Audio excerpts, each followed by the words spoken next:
خواتین و حضرات، عزیز بچوں، MNAs، پارلیمنٹیرینز، السلام علیکم۔ آج ایوان صدر کے اس ہال کے اندر جس باغ کی طرح اور چمن کی طرح یہ خوبصورت لگ رہا ہے، ہر طرف خوبصورت پھولوں کی کیفیت میں اور بچوں کی کیفیت میں موجود ہوں تو خوشیوں سے بھرپور یہ ایوان صدر ہے آج۔ اور پھر اس میں افراد باہم معذوری بھی اگر موجود ہوں تو یقیناً مجھے پورا احساس ہو جاتا ہے کہ وہ قومیں جو اپنے بچوں کے ساتھ انصاف اور محبت کا سلوک کرتی ہیں، وہی قومیں پھر انسانیت کی تربیت باقی دنیا کو بھی دیتی ہیں۔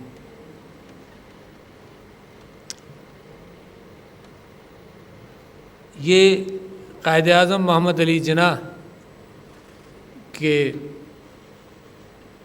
سالگرہ کے موقع پر یہ تقریب ہر سال منائی جاتی ہے اور ایک اچھا موقع ملتا ہے کہ ہم آپس میں دل کی بات کریں، اور بچے کیونکہ قوموں کا مستقبل بنتے ہیں تو اس بات کا بھی ذکر ہو جائے کہ کیسی قوم قائد اعظم نے سوچی تھی، کیسی قوم علامہ اقبال نے سوچی تھی، اور کیسی امت کے حوالے سے میرے نبی صلی اللہ علیہ وسلم نے وہ خواب اور وہ امیدیں چھوڑیں کہ جس کے اندر انسانیت مسلمان کے روپ کے اندر دنیا کے اندر انصاف اور محبتیں پھیلائے۔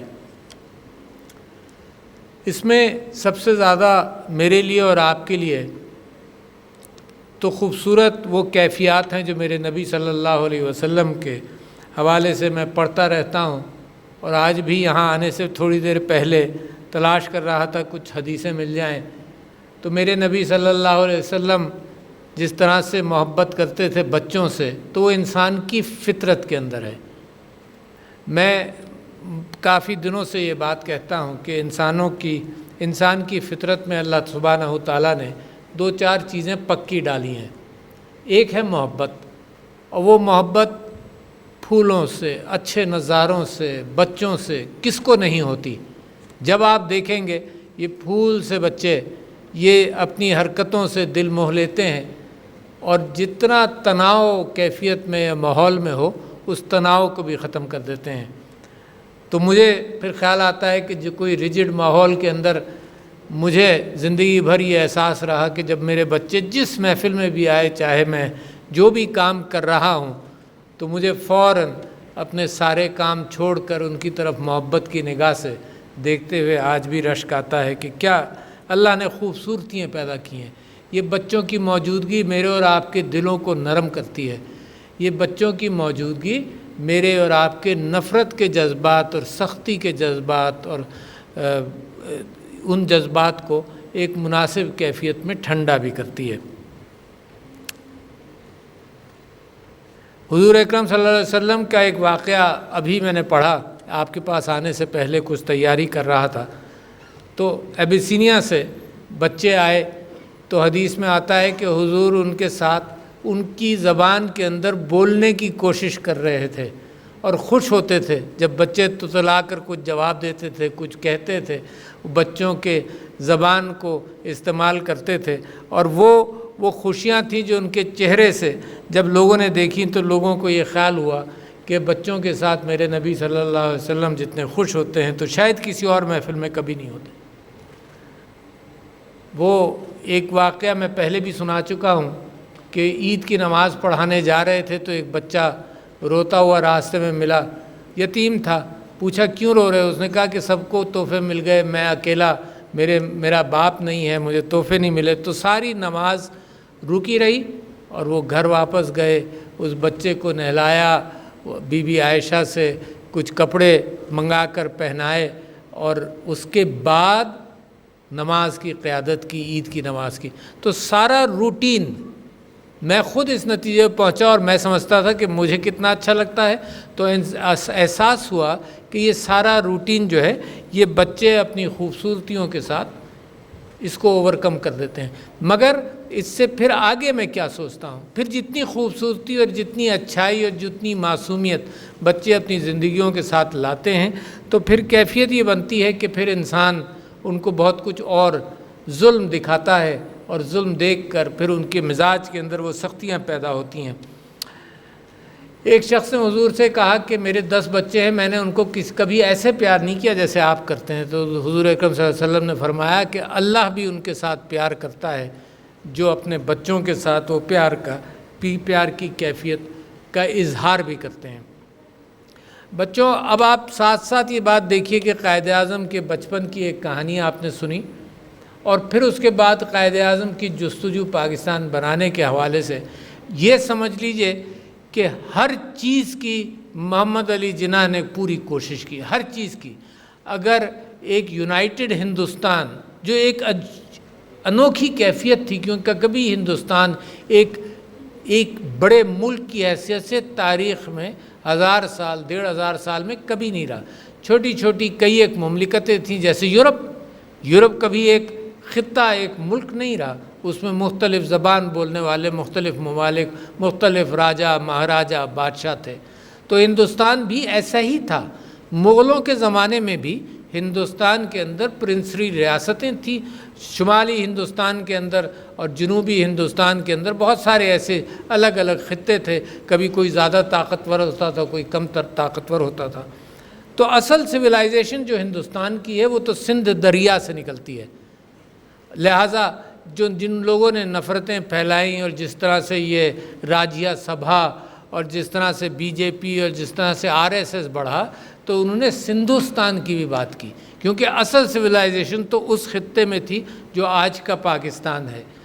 اور قائد اعظم محمد علی جناح جب انہوں نے تعلیم حاصل کی تو مسلمانوں کو ہندوستان میں یہ احساس ہونے لگا کہ ان کے اختیارات اور ان کے حقوق پامال ہوں گے، لہٰذا 1906 کے قریب مسلم لیگ کی باغ ڈور ڈالی گئی۔ اور میں پچھلے دنوں سر سلطان محمد شاہ آغا خان III کی کتاب سوانح عمری پڑھ رہا تھا، اس میں انہوں نے کہا کہ سب سے بڑا اپوننٹ، کیونکہ وہ پورا موقع دینا چاہتا تھا ہندوستان کو کہ انگریز کی حکومت سے نجات ملے اور ہم سب مل کر کوشش کر لیں، تو ہمارا سب سے طاقتور اپوننٹ جو تھا وہ محمد علی جناح تھا، کیونکہ انہوں نے کانگریس میں شرکت کر رکھی تھی، اور وہ کانگریس میں کوشش کرتے چلے گئے 1.5 دہائی یا 2 دہائی انہوں نے کانگریس میں یہ کوشش کی کہ مسلمان اور ہندو اکٹھا انگریز سامراج سے آزادی حاصل کریں اور ہندوستان کو آزاد کر لیں۔ مگر 1930 کے لگ بھگ جب الہ آباد کے اندر علامہ اقبال کا خطاب بھی ہوا، اس سے 1-2 سال پہلے قائد اعظم محمد علی جناح کو یہ احساس ہوا کہ یہ ایسے معاملہ چلے گا نہیں، لہٰذا انہوں نے کانگریس میں بھی شرکت کی اور مسلم لیگ میں بھی شرکت کی۔ 1-2 سال دونوں جگہ وہ شریک ہوتے رہے، یہ کوشش کرتے رہے کہ انگریز سے آزادی ہو اور ایک پرامن ہندوستان اس کے اندر سے نکلے۔ مگر جب اس میں ہمت ہار گئے تو علامہ اقبال اور قائد اعظم محمد علی جناح نے جو سوچ پیدا کی وہ ایک آزادی کی کیفیت تھی۔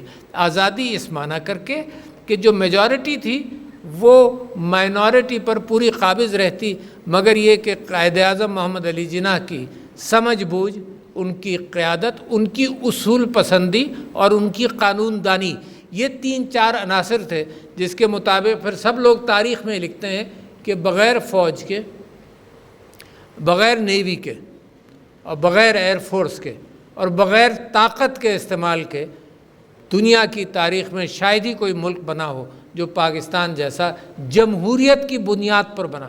بچوں یہ بات یاد رکھنی چاہیے، جمہوریت کی بنیاد پر بنا۔ کس طرح سے کہ ریفرنڈم ہوا پاکستان کے حوالے سے، کس طرح سے کہ ان لوگوں کی رائے شامل ہوئی پاکستان کے حوالے سے، اور پھر قائد اعظم محمد علی جناح نے 11 اگست کو ایک وعدہ کیا، جو وعدہ مجھے اور آپ کو پورا بھی کرنا ہے۔ انہوں نے وعدہ کیا ان قوموں کے ساتھ، ان مذاہب کے ساتھ جو پاکستان میں تھے، انہوں نے کہا دیکھو اب پاکستان بن گیا اور اب ہم سب لوگ اپنے زندگی کے ذاتی معاملات کے اندر، مذہب کے معاملات کے اندر اپنی گرجاؤں میں جائیں، اپنے مندروں میں جائیں، اپنی مساجد میں جائیں، اپنے گردواروں میں جائیں، مگر اسٹیٹ کے معاملے میں سب آزاد ہیں۔ تو پاکستان کا ایک بہت بڑا خواب ہے انصاف دینا، اور بچے جو آج بچے ہیں یہ 10-15 سال بعد ایک نئی نسل اور نئی جنریشن کے طور پر ابھر کر نظر آئیں گے۔ اور میں یہ سمجھتا ہوں کہ جو خواب ہمارے اکابرین نے دیکھا اور جو خواب تاریخ میں دیکھا گیا، وہ خواب پورا کرنے میں ہر نسل کا کچھ نہ کچھ اس میں حصہ رہے گا۔ اس خواب کی بنیاد کیا تھی؟ قائد اعظم محمد علی جناح کے اصول تھے۔ اس خواب کی بنیاد کی تھی کیا تھی؟ میرے نبی صلی اللہ علیہ وسلم کی اسوہ حسنہ تھی۔ اس خواب کی بنیاد کیا تھی؟ وہ یہ کہ غریبوں کی فکر کرو، وہ یہ کہ جن کو معاشرے نے نگلیکٹ کیا ہو۔ حضور اکرم صلی اللہ علیہ وسلم کے زمانے میں بھی عورتوں کو حقوق دینے والا 1400-1500 سال پہلے سب سے بنیادی مذہب اسلام کا ہے، جس نے عورتوں کو حقوق دیا، ورنہ یورپ کے اندر تو وراثت کے اندر 100 سال پہلے عورتوں کے بھی حقوق نہیں تھے۔ تو ایک ایلیٹسٹ ایکسپلائٹیشن تھا ہمیشہ۔ اس ایکسپلائٹیشن کے، اس استحصال کے مقابلے پر اسلام آیا، اور اسلام کی یہی خوبصورتی ہے جو جمہوریت کے اندر اور ہندوستان کے اندر علامہ اقبال نے امت کے نام پر اور امت کو جگانے کے حوالے سے، کہ تم تو اتنے بڑے پاسدار تھے چیزوں کے اور تمہارے ہاں زوال ہوا، تو علامہ اقبال کا بھی وہ پیغام تھا کہ اٹھو مسلمانوں، اپنی بڑائی تک پہنچو، اللہ نے جو تم سے امید لگائی ہے وہاں تک پہنچو۔ اور یہ بات طاقت کی نہیں ہوتی، یہ کہ جی آج کل ہم ہتھیار جمع کر کے طاقتور ہو جائیں، اس کی بات نہیں ہے۔ یہ دلوں کی طاقت، کردار کی طاقت کی یہ بنیادیں ہیں۔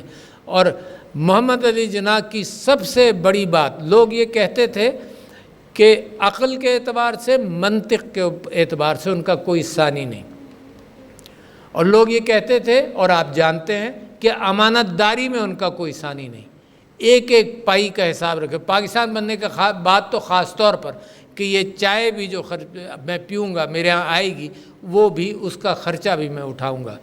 ایسے امین لوگوں نے، میرے نبی صلی اللہ علیہ وسلم سب سے امین، اس کے بعد جو قومیں بنی ہیں وہ امانت سے بنی ہیں، جن کے لیڈران کو امانت داری آتی تھی، جن کے لیڈران کا کردار مضبوط تھا، جو کبھی خوف میں نہیں آئے، کبھی کسی زور میں نہیں آئے، کبھی کسی دبدبے میں نہیں آئے۔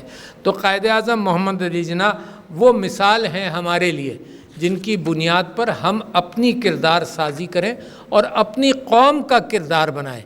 اور میں یہ سمجھتا ہوں کہ جس اعتبار سے جو گائیڈنس یہ سب لوگ چھوڑ کر گئے ہیں، اسی کی روایت کے طور پر ہر سال یہاں پر ہم دوبارہ لوگوں کو یاد دلاتے ہیں کہ یہ ہیں وہ لوگ، اور یہ ہے وہ محمد علی جناح، اور یہ ہے ہمارے اصول جن کی بنیاد پر ہم پاکستان کو تعمیر کرنا چاہتے ہیں۔ دنیا بڑی تیزی سے آگے جا رہی ہے، تعلیم بنیاد ہے اس کی کہ ہم تعلیم دیں۔ سر سید احمد خان گزرے، جنہوں نے مسلمانوں کو کہا تعلیم حاصل نہیں کرو گے تو دنیا میں کیا کرو گے، پیچھے رہ جاؤ گے، صرف ملازمتیں کرو گے، کبھی اقتدار میں نہیں آؤ گے، کبھی دنیا کی فکر نہیں کرو گے۔ مگر اب وہ کیفیت ہے کہ تعلیم بھی پھیلے، اور ساتھ ساتھ دیکھیں اس زمانے کے اندر آپ کو مثال نظر آ جاتی ہے کہ کووڈ کے زمانے کے اندر بھی ایک پروگرام حکومت نے شروع کیا جو احساس کہلایا، جس میں ہر فرد کی فکر کی گئی۔ بغیر افراد کی فکر کیے ہوئے قومیں اٹھتی نہیں ہیں۔ باہم معذوری والے افراد ہوں جو 10-15% ہوتے ہیں قوموں کے اندر، ان کا خیال ہم کو کرنا ہے۔ عورتوں کے حقوق کے، عورتوں کو عزت دینے والا معاشرہ، میرے نبی والا معاشرہ، وہ قائم کرنا ہے ہم کے۔ جو اقلیتیں ہیں ان کے حقوق دینا ہے۔ تو بچوں اور بڑوں سب سے بڑی ذمہ داری ایک دوسرے کی فکر کرنا ہے۔ یہ فکر ہے جو قوم بناتی ہے، یہ نہیں کہ میں نے اور آپ نے اکیلے کیا حاصل کر لیا۔ قائد اعظم نے قوم کو اٹھایا، قائد اعظم نے اکیلے وکالت کی تو دنیا کے سامنے موجود ہے۔ اس زمانے میں، جس زمانے میں ہزار روپے کے اندر پتہ نہیں کیا ملتا ہوگا، میرے کراچی کے اندر جو گھر ہے وہ میرے والد صاحب نے وہاں پلاٹ جو خریدا تھا 2-4 ہزار میں خریدا تھا۔ قائد اعظم 10 منٹ پڑھنے کے لیے، مقدمہ پڑھنے کے لیے، اس سے 10-15 سال پہلے کی بات کر رہا ہوں، 10 منٹ مقدمہ پڑھنے کے لیے 3000 روپے لیتے تھے کہ میں مقدمہ لوں گا یا نہیں لوں گا۔ اور اکیلے بیٹھ کر پڑھتے تھے، اور بہت سارے واقعات ایسے موجود ہیں کہ انہوں نے 5 منٹ میں فیصلہ کیا کہ مقدمہ لینا ہے یا نہیں لینا، اور اس کی نصف پیسے واپس کیے گئے۔ اور وہ کون تھا ذمہ دار اس کا؟ جاننے والا کون تھا؟ صرف قائد اعظم کا دل اور اللہ تعالیٰ، صرف وہ جانتے ہیں، اور باقی تو کسی کو نہیں پتا تھا۔ مگر یہ ہے امانت داری۔ اس امانت داری یہ چٹان کی طرح ہوتی ہے۔ یہ امانت داری جن لیڈران کے اندر ہوئی، انہوں نے قومیں بنا دی، کیونکہ لوگوں کو اس کے اوپر پھر بھروسہ ہوتا ہے۔ تو بچوں، ان کے کردار سے جو چیزیں، جو 2-3 چیزیں وہ بتا کر گئے، ایک تو یقین ہونا چاہیے۔ قوم بناتے وقت یقین ہونا چاہیے کہ ہم بنا لیں گے۔ کوئی آپ کے ذہن میں کوئی شک اور شبہ نہیں ہونا چاہیے کہ پاکستان ایک عظیم قوم بنے گا۔ پھر اتحاد، یہ نہیں ہو سکتا کہ ایک راستے پر کوئی بھاگ رہا ہو، ایک راستے پر کوئی بھاگ رہا ہو۔ سب کو اتحاد کر کے ایک ڈائریکشن میں چلنا ضروری ہے۔ اس بات کا امکان ہے کہ آپس میں رائے کا اختلاف ہو، مگر قوم کا ڈائریکشن اتحاد کی بنیاد پر چلتا ہے۔ 2 باتیں۔ اور پھر تیسرے سب سے اہم چیز ہے، وہ ہے ڈسپلن، تنظیم کے بغیر کوئی کام نہیں ہوتا۔ آج بھی اگر آپ لوگ یہاں پر آئے تو بچوں کے درمیان بھی ایک تنظیم تھی، انہوں نے بھی کوئی پریکٹس کی ہوگی، پاکستان ٹیلی ویژن نے بھی اس پر کام کیا ہوگا، یہاں پر ہمارے اسٹاف نے بھی کام کیا ہوگا۔ بغیر آرگنائزیشن ڈس آرڈرلی قوم جو ہے وہ ڈس آرڈرلی انداز سے چلتی ہے اور اس کو عروج نہیں ملتا، مگر جو تنظیم کے ساتھ چلتے ہیں ان کو عروج ملتا ہے۔ اور اللہ تعالیٰ نے باقاعدہ اس جنگ کی مثال دے کر لوگوں سے کہا کہ تنظیم بے انتہا ضروری ہے۔ جب میرے نبی صلی اللہ علیہ وسلم نے ایک جگہ پر تیر اندازوں کو کہا تھا یہاں سے ہٹنا نہیں، تو تنظیم، یہ 3 بنیادی چیزیں ہیں جو قائد اعظم نے چاہا کہ بچے اس بات سے سیکھیں۔ قائد اعظم کی ایک ہی بیٹی تھی، دینا واڈیا، ان کی جو شادی تھی پیٹی دنشا، ان کے ساتھ اس سے ایک ہی بیٹی تھی، اور اس کے بعد جب پاکستان بنا تو بچوں کے ارد گرد، اور فاطمہ جناح نے جس انداز سے ان کی پرسنالٹی کی عکاسی کی ہے، تو ایک محبت کرنے والے شفیق انسان تھے، بہت بڑا کام کر گئے، بہت بڑی امانت میرے پاس اور آپ کے پاس چھوڑ گئے۔ اور میں سمجھتا ہوں سب سے بڑی ذمہ داری میری اور آپ کی، میں تو اپنی بات کرتا ہوں نا، لوگ سمجھتے ہیں گفتگو سنتے ہیں کہ دوسرے کے لیے، میں اگر آپ سے بات کر رہا ہوں تو اپنے آپ کو بھی اسی راستے پہ ڈالتا ہوں۔